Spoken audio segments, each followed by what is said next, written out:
त सजिलो रहेछ, अलि धैर्य गरौँ। तर 2 दिन होइन, 2 महिना होइन, पुरा 2 वर्ष कुर्दा कस्तो हुन्छ? आज 13 अक्टोबर 2025 खबर आयो, विपिन इज नो मोर। यो वाक्यले देशभरको मुटु टुक्रायो। तर प्रश्न उठ्छ, यो सत्य हामीले यतिका वर्ष किन थाहा पाएनौँ? विपिन जोशी कञ्चनपुरका साधारण परिवारका असाधारण छोरा। कृषि पढेर नेपालको माटोलाई आधुनिक सिप ल्याउने सपना बोकेका उनी त्यहीका लागि लर्न एन्ड अर्न कार्यक्रमबाट इजरायल पुगे। त्यहाँ एग्रिकल्चर पढेका उनले पढ्ने र कमाउने मौका पाएका थिए।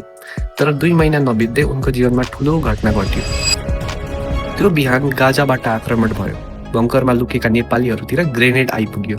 विपिनका साथीहरूले दिएका बयान सुन्ने भने विपिनले त्यति बेला एउटा ग्रेनेड बाहिर फ्याँकेर धेरैजनाको ज्यान जोगाएका थिए। त्यति बेला 10 नेपाली मारिए र धेरै घाइते भए। विपिनलाई बन्दुक देखाउँदै गाजातिर बन्दी बनाएर लगियो।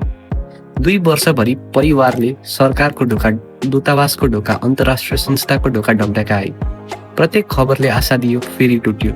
केही फुटेज आए, केही आश्वासन आए, तर विपिनको आवाज कहिल्यै आएन। आज इजरायली सेनाले नेपालको राजदूत र परिवारलाई भन्यो, विपिन अब जीवित छैनन्। बन्दीहरू फिर्ता गर्ने सूचीमा उहाँको नाम छैन। शव कहिले कहाँबाट फिर्ता हुन्छ अझै थाहा छैन।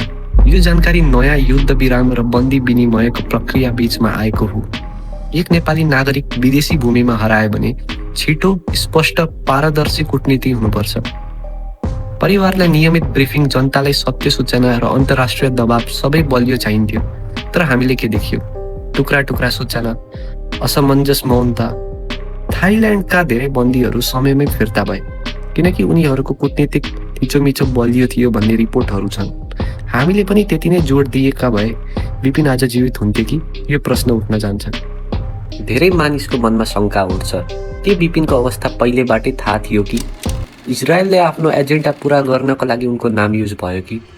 देश कमजोर हुँदा देशवासीले समस्या भोग्नुपर्छ र आज यही कारणले एकजना नेपाली विद्यार्थीको ज्यान गएको छ। आज यदि हाम्रो देशमा राजा भएका भए विपिन जीवित नै फर्किन्थे होला। देश कमजोर भएरै हाम्रो आवाज नसुनिएको हो र यसको कारण को? नेताहरू होइन, यसको कारण हामी जनता नै। हामीले सही प्रतिनिधि चुन्न नसकेरै आज हामी इन्टरनेसनल्ली डोमिनेट र सप्रेस्ड हुनु परेको हो। विपिनको परिवारले यो 2 वर्ष कसरी कटायो होला? पढ्न गएको घरको एउटै कुलदीपक एक्कासी गायब हुँदा कस्तो भयो होला?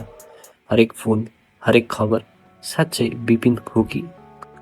आज सत्य थाहा भयो, तर न्याय अझै बाँकी छ। विपिन अब फर्किँदैन, तर विपिनको साहस, ग्रेनेड बाहिर फ्याँक्ने त्यो सेकेन्ड उहाँको हिम्मतलाई दर्शाउँछ। अब हामीले के गर्न सक्छौँ त?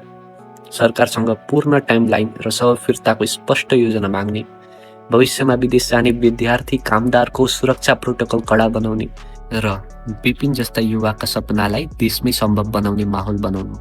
यति सबै गर्न लाउनु हाम्रो कर्तव्य हो। र अन्ततः हार्दिक श्रद्धाञ्जली विपिन जोशी।